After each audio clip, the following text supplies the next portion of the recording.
Namaskar. Good morning, everybody. I am Dr. Mukesh Parikh, and I welcome you all in this live stream.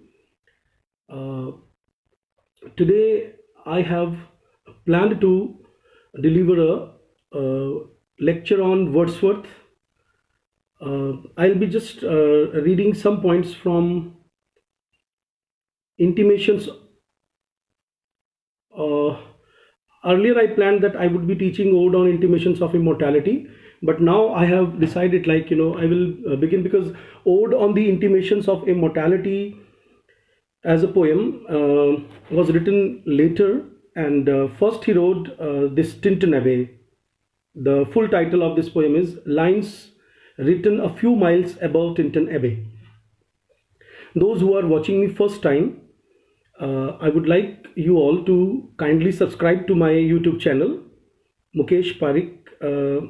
Its name is English for Net JRF by Mukesh Parikh. And I also ask you to kindly go on my website. There are two websites. One is Mukesh. You will find my blog there, and on this blog, I keep uploading many quizzes and different study material, sometimes complete texts also, so that students can keep themselves abreast with the knowledge, latest knowledge. So one another website is englishcosmos.org. English Cosmos is the name of my institute. I have been running this institute in Jaipur for last 20 years now. So without making fuss, I will directly be coming this poem. Now, first of all, I would like to share some thoughts, some ideas regarding how to prepare for this exam, NET and JRF. And my students have asked me to go bilingual also, but I am very much aware that many students from outside India and different students from Bengal side, Odisha side, there are many students from South India are also watching me right now. But I think we are Indians and we all understand Hindi. So in between, explanation of my explanation of this poem, or say in between, I'll be going bilingual. I'll be directly coming to Hindi. So suppose you don't understand, you can write a comment.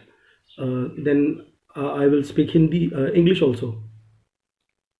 But before I proceed today with because as you know that it is not very feasible to directly teaching you these two long poems, in this way live. But why I have decided to teach poems instead of delivering, objective lectures, on different points, so that you can calculate these points and you can feel very safe and secure in passing this exam, NET and JRF. मैं कुछ चीज़ें share करना चाह रहा था जो मेरे मन में काफ़ी समय से उठ रही हैं कि किस तरह के स्टूडेंट्स हम प्रिपेयर कर रहे हैं. बीइंग अ टीचर, मुझे अब ये चिंता होने लगी है. यूनिवर्सिटीज़ ने सेमेस्टर वाइज कोर्सेज स्टार्ट कर दिए हैं. लगभग कई साल हो गए कई यूनिवर्सिटीज़ में. तो जब हम पढ़ा करते थे अराउंड 20 years बैक, तो there was no semester system. हम काफ़ी हद तक वेस्टर्न यूनिवर्सिटीज़ को फॉलो कर रहे हैं, लेकिन you can blame me, some of you can blame me, some of you can call me half-wit, but this is my experience and we should value the experience of somebody. मुझे लग रहा है कि हमारी क्लासरूम्स में हम बहुत तेजी से चीज़ों की ऑब्जेक्टिविटी की तरफ बढ़ रहे हैं, और literature as a subject I personally feel is not to be objectively. हमें अपने स्टूडेंट्स को ट्रेन करना चाहिए कि वो टेक्स्ट ओरिएंटेड हो जाएं. I am not saying that everybody is not text oriented, लेकिन अगर आपको लंबी रेस का घोड़ा बनना है, अगर I would like to give an analogy कि एक आप बात बताइए कि आनन फानन में इधर उधर से म्यूजिक को चुरा करके और एक कॉम्पोजिशन तैयार करने वाले म्यूजिशियन का सॉन्ग क्या हम सदियों तक सुन सकते हैं? नहीं सुन सकते. क्या कारण है कि आज भी लता मंगेशकर के गाने को इस एज की जनरेशन का बच्चा भी किसी म्यूजिक कॉन्टेस्ट में जाता है तो उससे उसको वो वही सॉन्ग आता है पुराना? क्यों नहीं वो बेबी डॉल में सोने की गाना गा रहा है या गा रही है और उसके ऊपर we are judging that person? इसका मतलब है कि अ, हमें थोड़ा सा जो एक लाइन इंग्लिश में है, slow and steady wins the race. तो मैं कुछ ऐसे क्वेश्चंस के आंसर देना चाहता हूं जो आपने पूछे नहीं हैं, बट एज अ टीचर मुझे मालूम है कि ये क्वेश्चंस हैं। कुछ स्टूडेंट्स बहुत ज़्यादा जल्दबाजी में मतलब कोई कोर्स ज्वाइन करते हैं। जैसे उन्होंने एमए पास किया और उन्होंने कोई नेट का इंस्टीट्यूट ज्वाइन किया और फिर वो उन्होंने नहीं क्लियर कर पाए पहली बार में। तो मैंने देखा है कि they keep writing negative comments on that institutes website and all. मुझे ये समझ में नहीं आता है कि कोई भी टीचर पढ़ा रहा है तो वो अपनी तरफ से तो पूरी तैयारी करवा रहा है, तो आपको अपने आप को सॉलिड करने की एक मुहिम का पार्ट बनना है। मैं कंसीडर करता हूं कि एज अ टीचर, आज मुझे इतने साल हो गए पढ़ाते हुए, तो मैंने देखा है कि टीचर सबसे अच्छी कॉम है क्योंकि वो पढ़ता है और पढ़ाता है। तो अगर उसको उसका टेस्ट है, if he has a taste of studying improving his knowledge, तभी उसको इस फील्ड में जाना चाहिए। अगर वो पढ़ने में इंटरेस्टेड नहीं है और वो फिर वो पढ़ा रहा है, तो इसका मतलब तो कहीं somewhere he has chosen a wrong profession, I think. So आप इसको, आजकल के स्टूडेंट्स, मैंने ये भी देखा है क्लासरूम में कई बार, मैंने आई कैन रीड फेसेस, अब तो इतना एक्सपीरियंसड हो गया हूं मैं, कि बच्चे मुंह बनाते हैं अपने पास में बैठे बच्चे के साथ में जब कोई टीचर कोई भी कैरेक्टर इंप्रूवमेंट की, मॉरल इंप्रूवमेंट की बात करने लगता है। तो देखिए, ये जो पर्टिकुलर क्वारंटाइन का जो या लॉकडाउन का समय है जिसमें आज हम पढ़ाई कर रहे हैं, जिसमें हमें आज अपनी, हम सबको, I am going to use a very severe word, औकात पता चल गई है कि हम कोई अपने कपड़े नहीं दिखा सकते, दौलत नहीं दिखा सकते, हम अपनी ज्ञान की शान नहीं बखार सकते। तो इसका मतलब तो ये एक भगवान ने एक ऐसा चक्र हमें ला करके दे दिया है कि आज की जनरेशन को ये पता चले कि अगर आपने जड़ें नहीं जमाई, आपके अंदर कैरेक्टर नहीं है, आपके अंदर अगर एक स्टेशनरी चीज मौजूद नहीं है, जिसको जिसको हम बोलते हैं सब्सटेंस इंग्लिश में, स्थायित्व नहीं है, अपने अपने अपने सब्जेक्ट पे कमांड नहीं है। कमांड ऐसे नहीं आती है बच्चों, कमांड करने के लिए आपको टेक्स्ट पढ़ने पड़ते हैं। मैं कई बार, कई अच्छे स्टूडेंट्स जिन्होंने जेआरएफ क्लियर कर लिया है मेरे, जिन्होंने, हजारों स्टूडेंट्स हैं जिन्होंने नेट और जेआरएफ क्लियर किए हैं, जो मुझे जानते हैं और कुछ मुझसे पढ़े भी हैं। तो वो अब जाकर के जब थोड़े और मैच्योर हुए हैं, जब वो पेपर रीड करने जाते हैं, कॉन्फ्रेंसेस में जाते हैं, या वो कॉलेज के प्रोफेसर बन गए हैं, तब उनको ये महसूस होता है कि हाँ, रीडिंग के बिना, डेप्थ में जाए बिना, चीज़ों को समझे बिना, एफिशिएंट वोकेबलरी में एफिशिएंट हुए बिना, हम लोग इस सब्जेक्ट के साथ जस्टिफिकेशन नहीं कर सकते। सो लेक्चर के साथ मैं आपको इनवाइट करता हूं कि आप आएँ और मेरा लेक्चर अटेंड करें। और अगर किसी को बहुत जल्दबाजी है तो ऑब्वियसली वो इस कोई बेनिफिट नहीं उठा पाएगा, क्योंकि मैं few days back, months back, in Bhopal, I attended UGC sponsored seminar, a kind of workshop it was. वहाँ पे मदुरई से शायद एक नौजवान आए थे, वो हमारे रिसोर्स पर्सन थे, और वो ये बता रहे थे कि कैसे हम ऐप्स की मदद से नॉलेज को बढ़ा सकते हैं। आप मानेंगे नहीं, बड़े बड़े बुजुर्ग टीचर्स के बीच में मैं और मेरी जयपुर की एक और कलीग थी, कहीं किसी यूनिवर्सिटी की, मुझे नाम याद नहीं आ रहा है, हम दोनों वहाँ थे और हम दोनों बार बार एक दूसरे को देख रहे थे जब वो लोग हमें ये सिखा रहे थे कि कैसे आज की जनरेशन का स्पैन ऑफ अटेंशन धीरे धीरे लिमिटेड होता जा रहा है। उनकी जो रिसर्च थी वो वेस्टर्न पब्लिक पर बेस्ड थी, वेस्टर्न बच्चों पर बेस्ड थी, जिनको गैजेट्स से बहुत ज़्यादा लगाव है, या मान लीजिए कि उनकी लाइफ में गैजेट्स का बहुत इस्तेमाल हो रहा है, और उनका जो कंसंट्रेशन लेवल है वो धीरे धीरे कम होता जा रहा है। मतलब वो एक सेकंड में उनके सामने से कई इमेजेस गुजरती हैं और उनका जो कंसंट्रेशन का जो स्पैन है वो कम होता जा रहा है।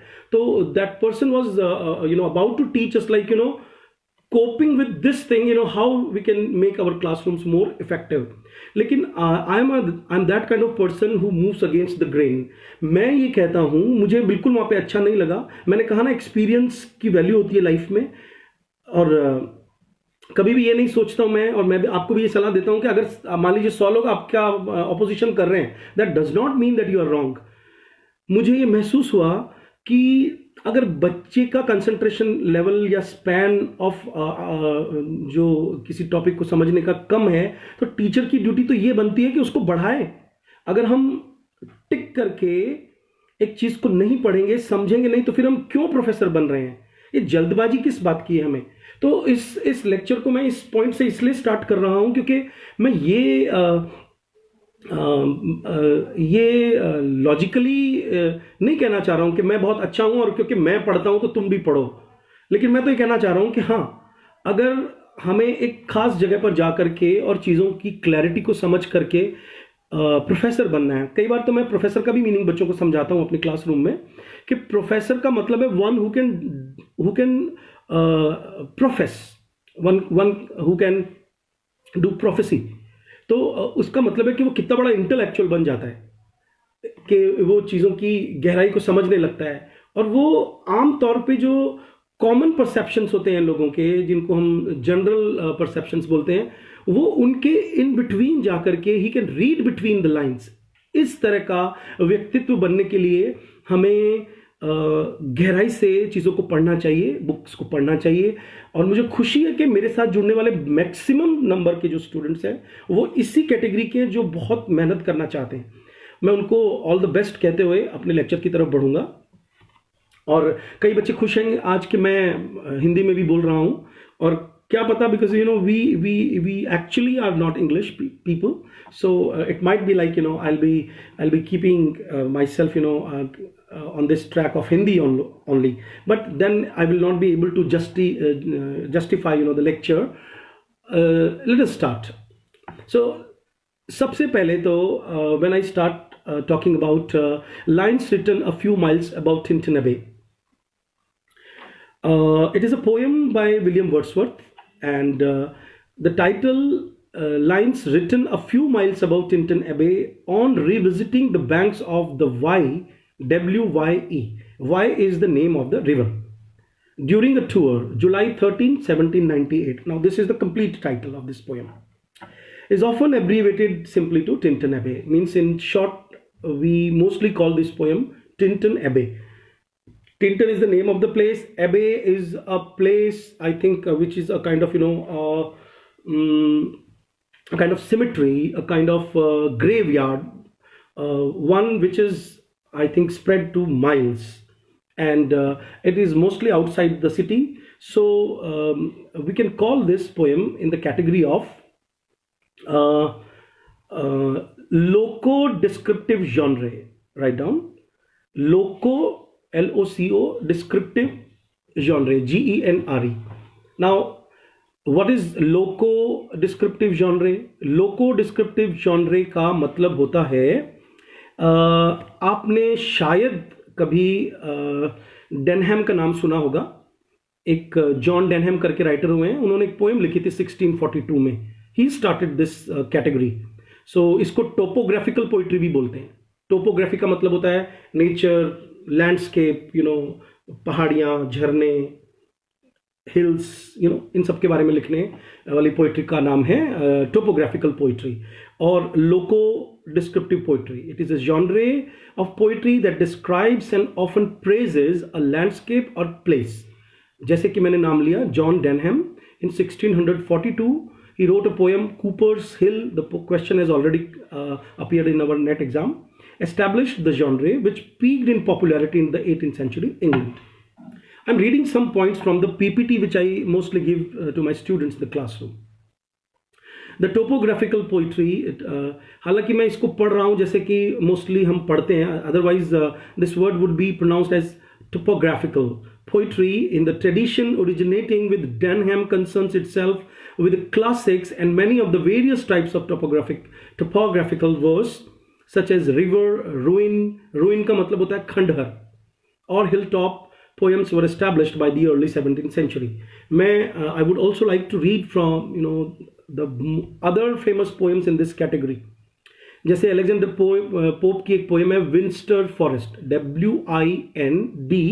WINDSOR forest, Windsor forest. Poem was published in 1712.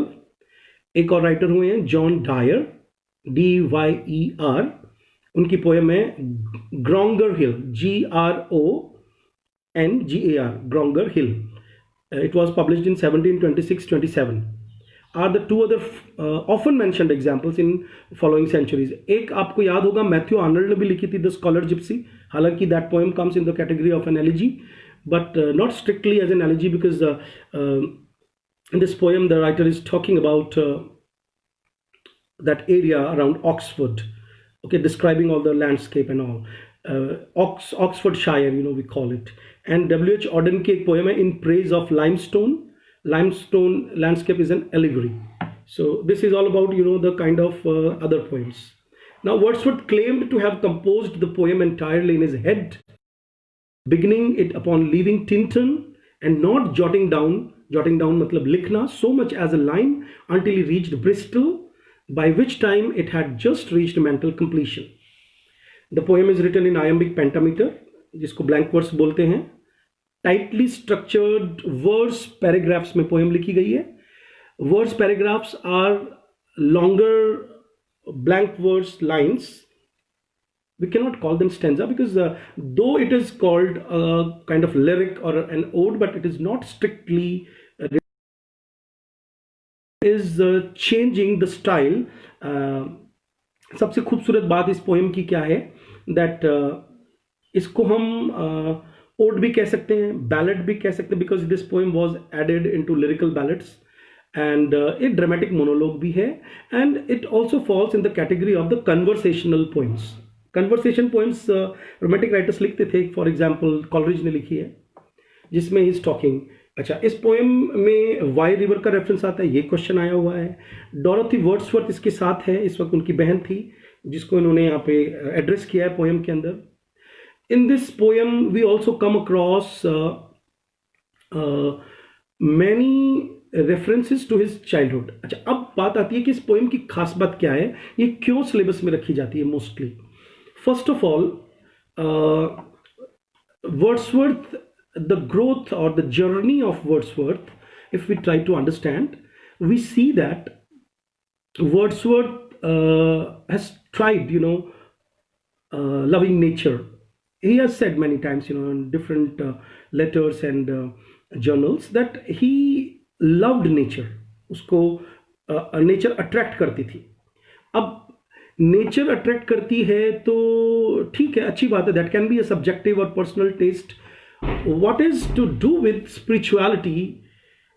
क्या इस पोएम की खास बात है कि इस पोएम में द राइटर क्लेम्स कि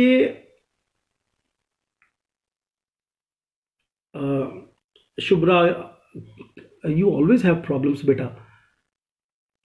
It took us a long time to locate the video. Okay. So, should I switch over to the another Facebook page, or should I be here? Shubhra, I hope you are listening to me, and you have found me now. I welcome you. I already have said that I will be delivering this lecture on my second page, that is English Cosmos Literature, because that page is for my personal photographs sharing and personal ideas. This page is especially meant for educational purposes.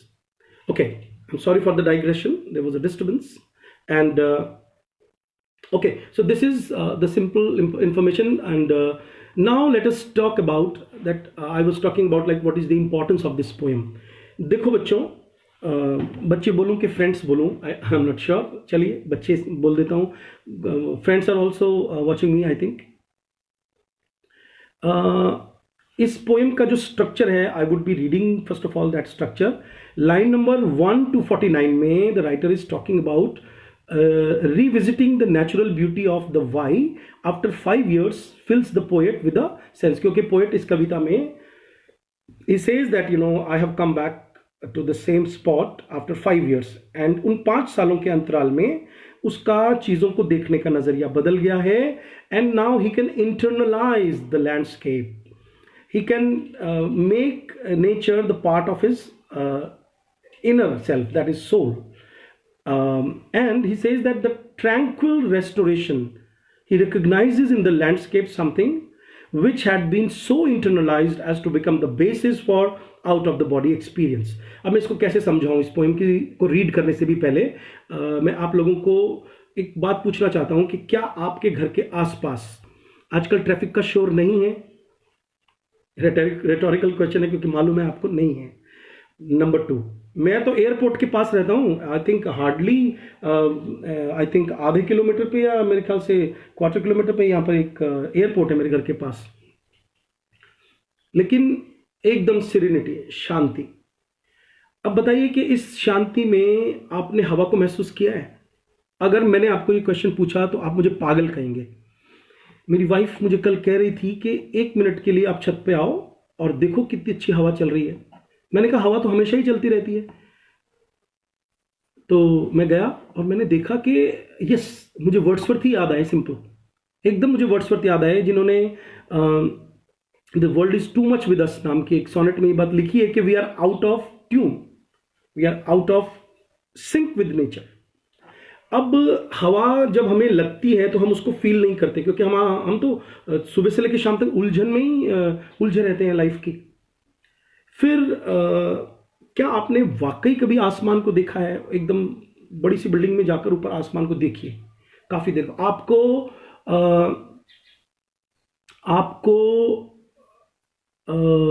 एक खास चीज नजर आएगी जिसको बोलते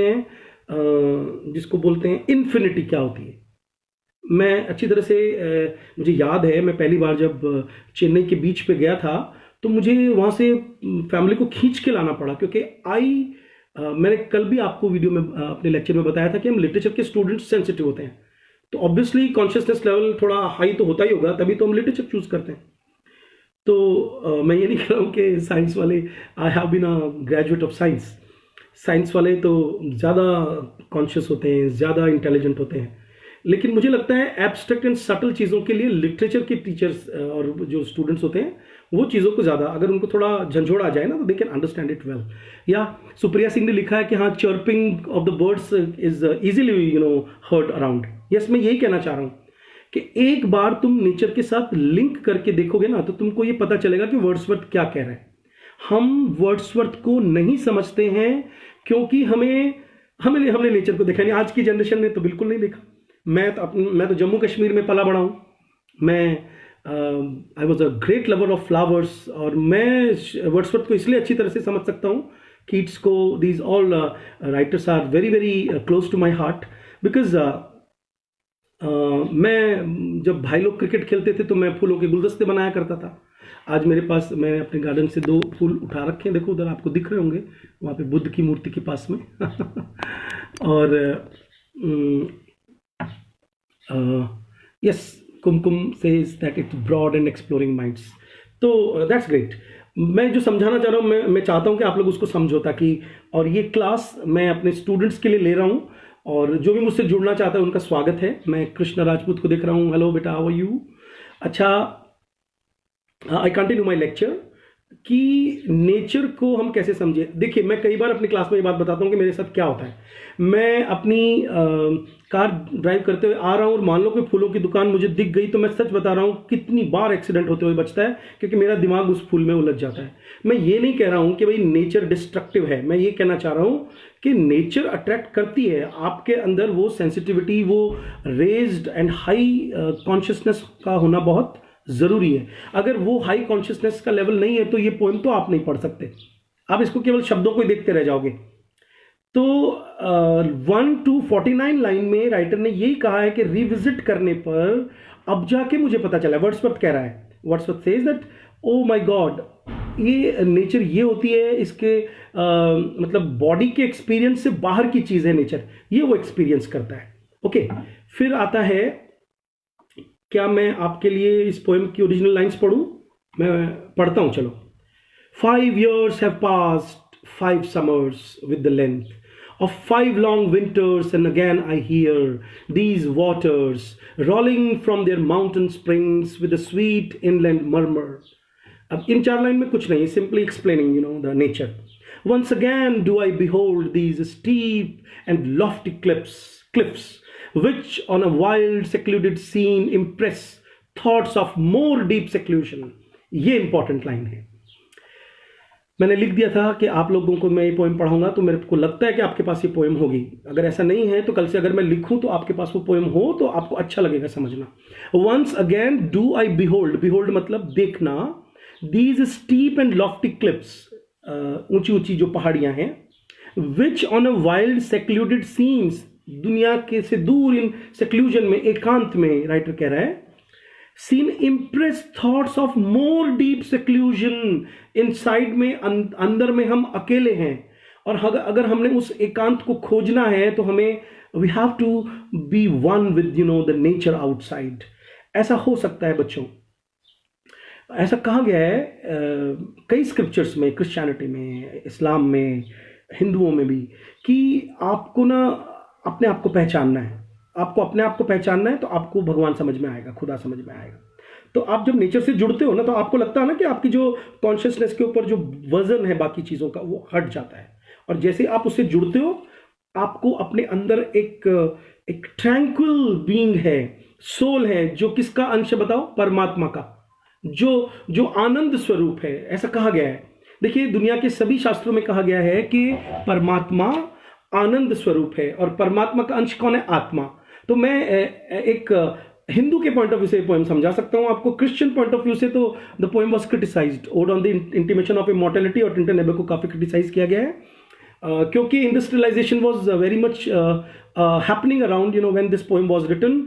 and इस poem में अभी कुछ लाइन्स आएंगी जिसमें राइटर एक धुएं की एक वो दिखाता है कि भाई धुआं किसी हर्मिट की झोंपड़ी से आ रहा है. But there are certain writers who say that कि वो इंडस्ट्रियलाइजेशन है, और वर्ड्सवर्थ को वो इंडस्ट्रियलाइजेशन दिख नहीं रहा है. तो ठीक है, उनका क्रिटिसिज्म अपनी जगह है, बिकॉज फर्स्ट ऑफ ऑल ऐसा कहा जाता है कि इंग्लिश में या किसी भी लिटरेचर में पहले आप उस लिटरेचर को एंजॉय करो, क्रिटिसिज्म बाद में करो.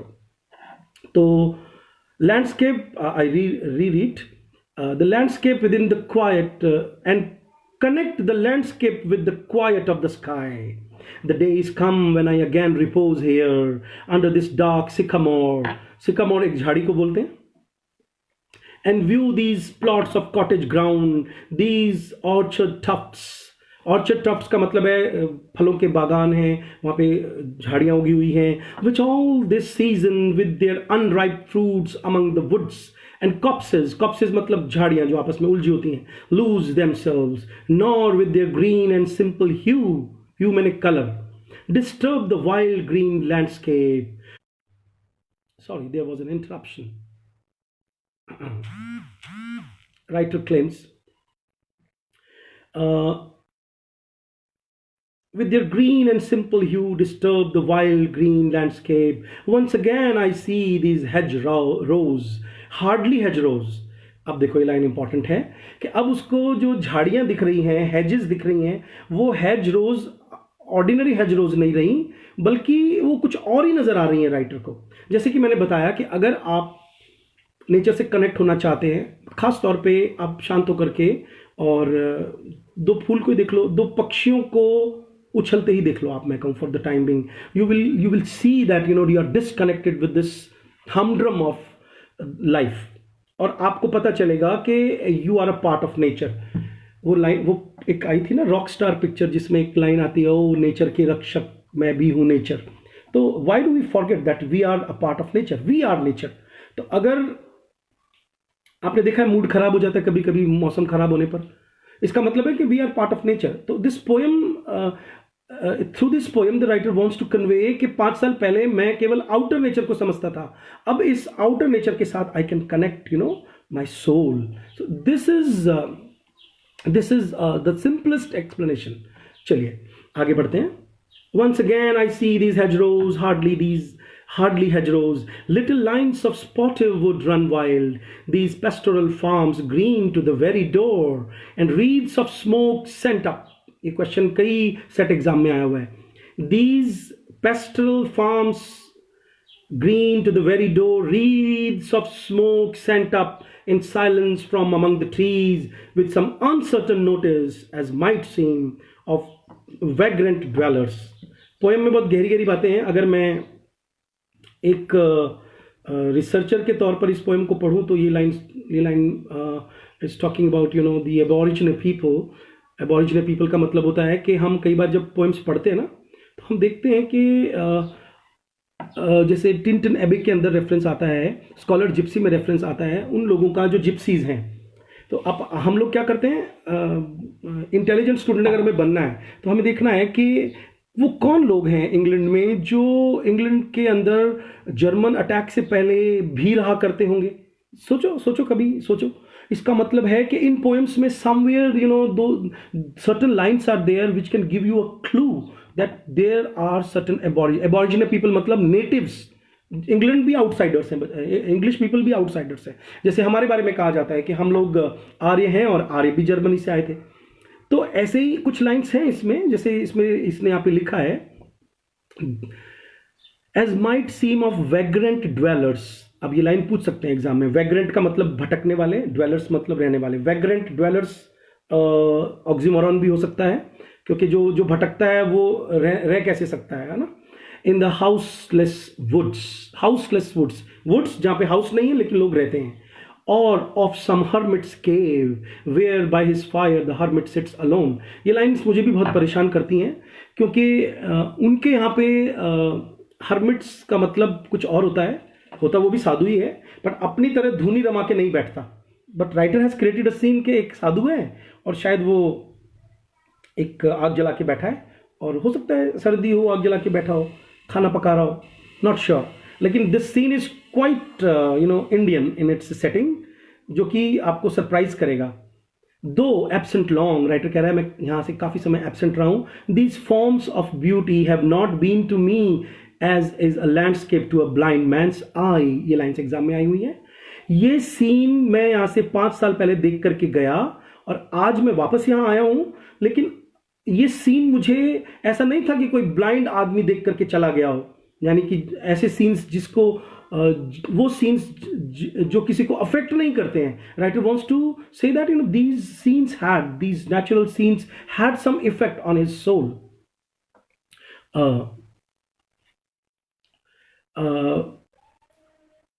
सदाराम मेघवाल जी मुझसे बात करना चाहते हैं. आप, मैं लाइव लेक्चर ले लूँ उसके बाद बात करेंगे. चलिए. और ऑफ सम हर्मिट्स के, वो तो हो गया, sorry. Though absent long, these forms of beauty have not been to me as is a landscape to a blind man's eye. But oft in lonely rooms, देखिए हम सबको मालूम है वर्ड्सवर्थ की थ्योरी ऑफ पोइट्री क्या है, बताइए.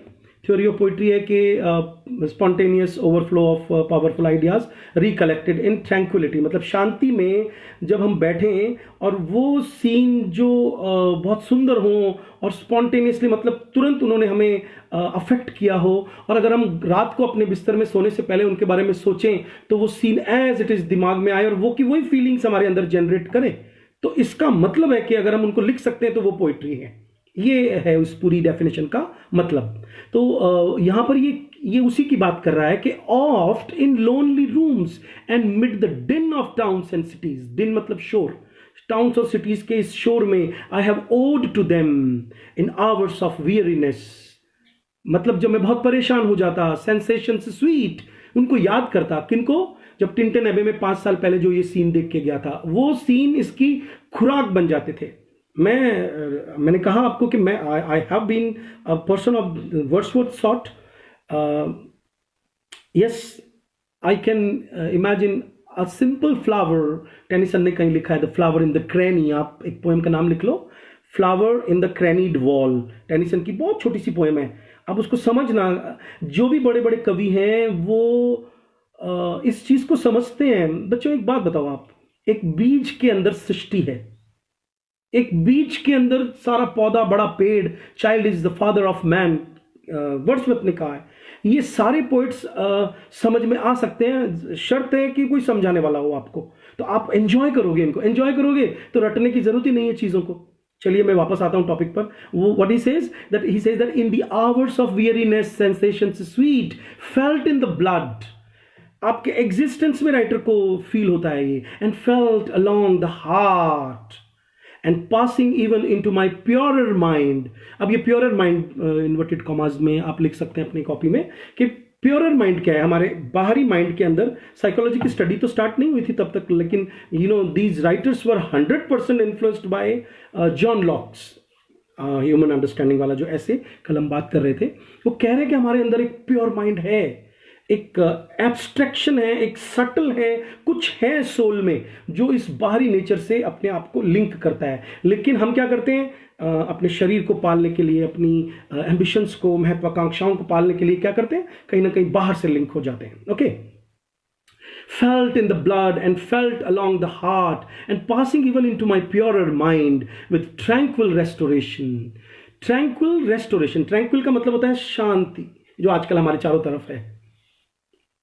अगर आप 1 मिनट के लिए टेंशन छोड़ दो कि हमारे एग्जाम का क्या होगा और थोड़ी देर के लिए अगर आप जाओ और छत पे आपके पास गमला होगा कोई, आप, मैं तो कहूँ परिवार से 5 मिनट के लिए दूर आप छत पे ही चले जाओ और फिर महसूस करो कि आपके पास अगर हल्की सी भी नेचर है, पक्षी देख लो, मैंने कहा ना आपको, आप सितारा देख लो, आप डूबता सूरज देख लो, उगता सूरज देख लो, you will find that some tranquillity is there and you are restored. मैं एक इंसिडेंट एनेक्डोट शेयर करता हूँ। मैं अपनी दोनों बच्चियों को स्कूल खुद ही छोड़ने जाता हूँ, तो मोस्टली वो लेट कर देती हैं। कई बार तो मैं गुस्सा होकर अपनी कार जब निकालता हूँ घर से बाहर, तो मेरे घर के बिल्कुल सामने एक और घर है, ऑब्वियसली उसमें कुछ पौधे और पेड़ पौधे, झाड़ियाँ सी बाहर आ रही हैं। तो एक बार मैं बहुत तेज गुस्से से गाड़ी को जब रैंप से नीचे उतारा और मैं ऐसे बैठ गया और I saw a little bird, पता नहीं उसको क्या बोलते हैं, हमिंग बर्ड बोलते हैं, it's very very small bird, भंवरे से थोड़ी बड़ी होती है। और मैं उसको देखने लगा, वो बहुत तेजी से फुदकती हुई कहीं उल्टी होकर रस चूस रही है। आई सॉ दैट बर्ड, और पता है बिकॉज आई वॉज इन अ हरी, कब बच्चे आके बैठ गए, वो मुझे हिला रहे हैं, मेरे को होश ही नहीं है कि मैं कब खो गया उस चीज़ के अंदर। ये एग्जाम्पल मैंने अपने क्लास में कई बार अपने स्टूडेंट्स को दिया है। तो मैं आपको ये कहना चाह रहा हूँ कि अगर हम कोशिश करें, अगर हम कोशिश करें तो हम नेचर से एसोसिएट हो सकते हैं। और जब हम एक बार नेचर से एसोसिएट होंगे तो हमें ये पता चलेगा कि राइटर क्या कहने की, रिस्टोर हो जाते हैं। मैं ये कहना चाह रहा हूँ कि मेरा वो गुस्सा, मुझे पता ही नहीं चला कि मैं गुस्से में था और मैं गुनगुनाते हुए गाड़ी चलाने लगा और बच्चों को स्कूल छोड़ा, अपने इंस्टीट्यूट गया, सारे दिन पढ़ाता रहा। मतलब मैं ऐसा कितनी बार, I have shared these kind of anecdotes with all my students many times in my classrooms कि लेकिन वही वाली बात है कि बच्चे उसको उस तरह से नहीं लेते हैं। जब हम क्लासरूम में पढ़ाते हैं वो सोचते हैं कोर्स कंप्लीट कर दो फटाफट से चलिए, आई कम बैक। तो आपको ये लाइन समझ में आ गई होगी। फिर वो कहते हैं, वर्ड्सवर्थ कहते हैं, feelings too of unremembered pleasure such perhaps as may have had no trivial influence. कह रहा है कि ये जो प्लेजर्स मैं महसूस करता हूँ इनके कोई ट्रिवियल इन्फ्लुएंस नहीं है, मतलब कि तुच्छ इन्फ्लुएंस नहीं है, बड़ा भारी इन्फ्लुएंस है मेरी लाइफ के ऊपर। मैं इनको, और मैं आपको एक्सप्लेन करके समझा रहा हूँ कि मैं कैसे महसूस करता हूँ, ठीक है। और अब आ रहा है, राइटर बात करता है कि on that best portion of a good man's life, his little nameless unremembered acts। ये 2 लाइन्स बहुत इंपॉर्टेंट है। कौन सी एज होती है जिसमें हमारे जिसमें हमारे जो एक्शंस होते हैं वो unremembered pleasure such perhaps as may have had no trivial influence on that best portion of a good man's life, मतलब चाइल्डहुड, है ना। लाइन इधर उधर हो रही है।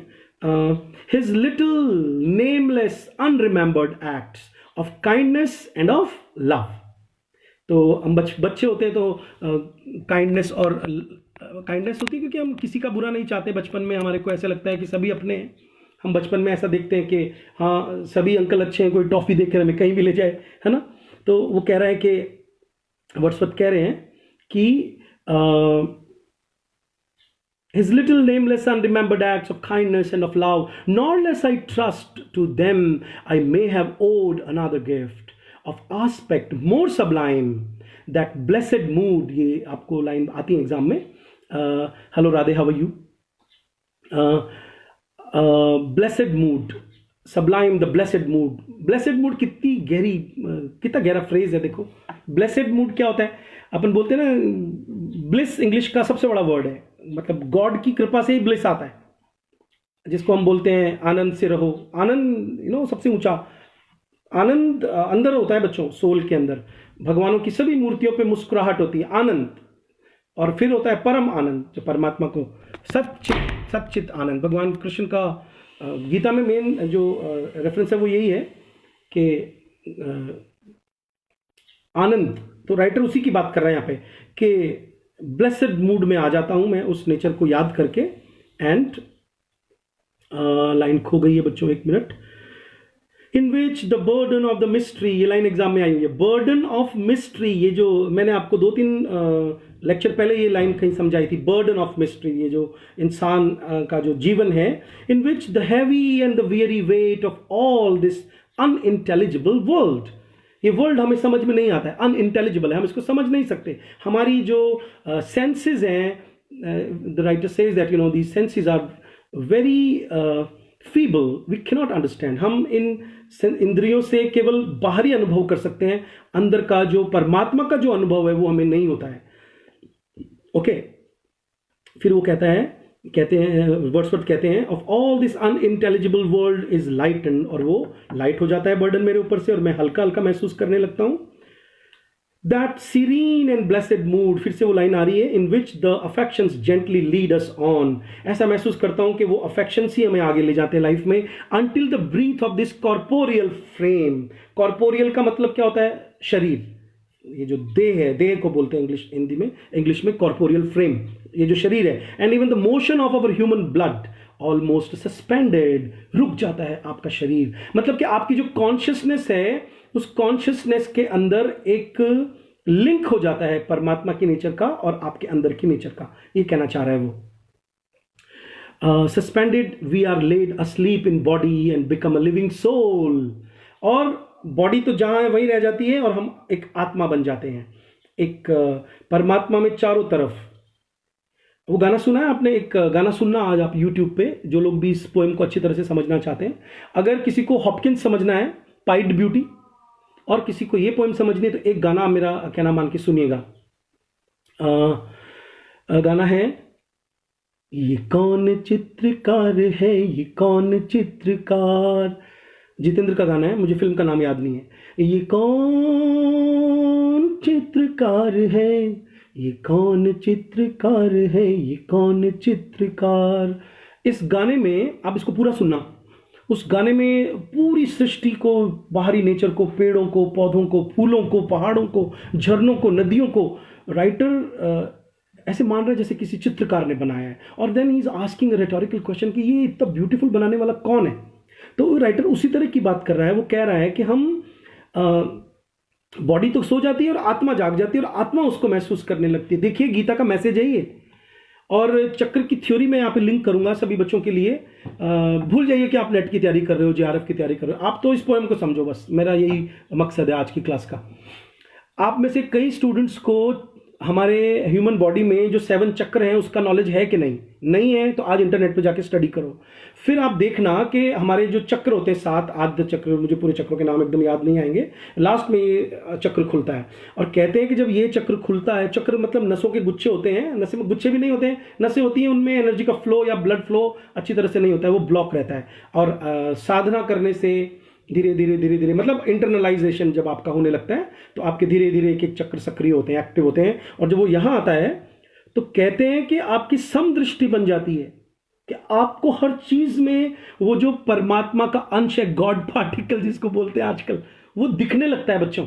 मैं ये नहीं कह रहा मुझे दिखता है, बट मैंने शेयर किया है क्लास में कई बार कि मुझे कुछ खास किस्म की आवाज़ें कान से गूंजती रहती हैं। तो वो हो सकता है कोई चक्र सक्रिय हुआ हो, मुझे पता नहीं है, क्योंकि मैं कुछ साधना करता हूं। तो ये यहाँ पे बात क्यों की जा रही है? क्योंकि राइटर वहां पे बात कर रहा है कि मैं लिविंग सोल कैसे बना। ये कोई मजाक नहीं चल रहा है यहाँ पे कि वो पोइट कुछ देख करके लिख रहा है। और एक बात का और ध्यान रखना है कि आपको किसी चीज का इंपॉर्टेंस कब पता चलेगा। कोई भी चीज का इंपॉर्टेंस कब पता चलता है? एग्जाम्पल के लिए हम महात्मा गांधी को क्रिटिसाइज कर देते हैं कई बार। एक बार महात्मा गांधी की तरह एक दिन रह के दिखाओ तो पता चलेगा कि महात्मा गांधी क्यों इंपॉर्टेंट है। ऐसे ही नेहरू को क्रिटिसाइज करने की परंपरा चल पड़ी है, एक पेज लिख लो नेहरू की तरह, है ना।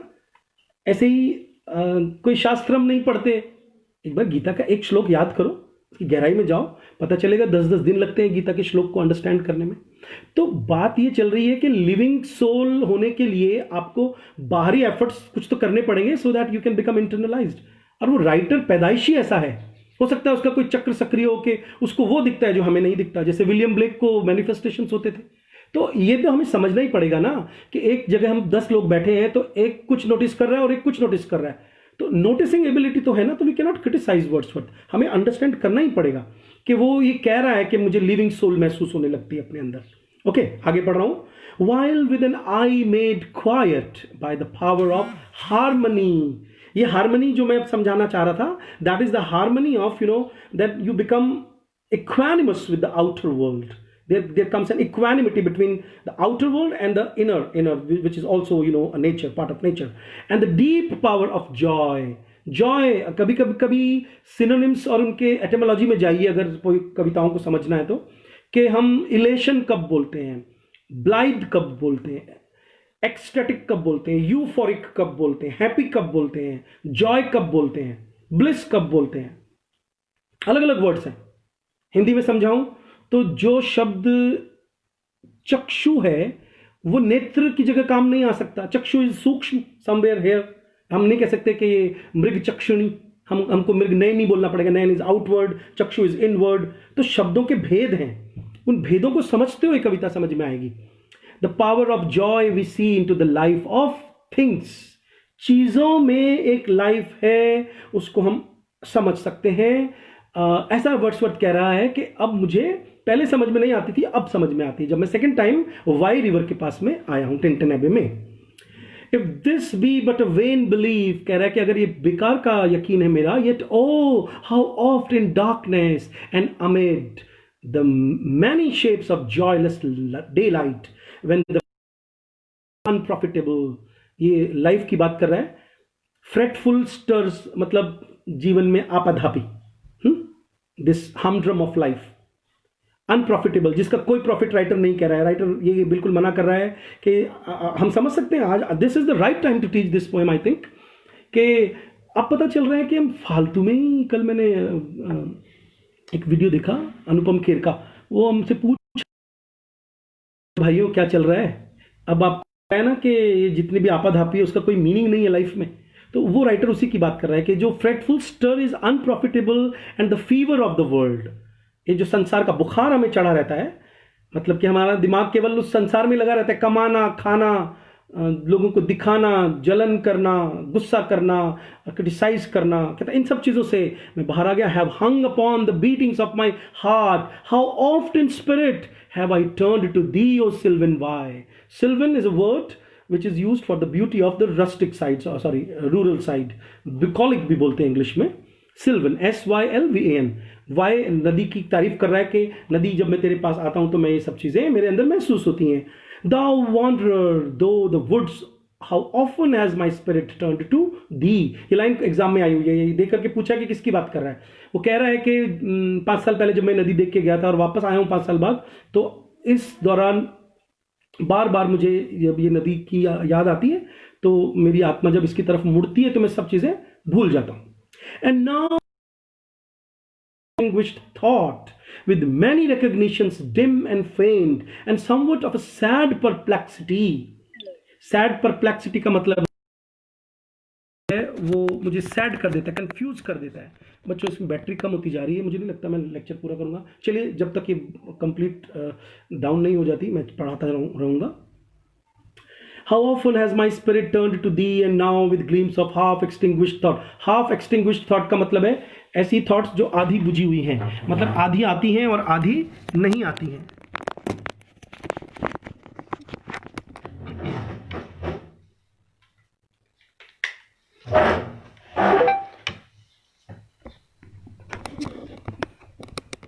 Stir.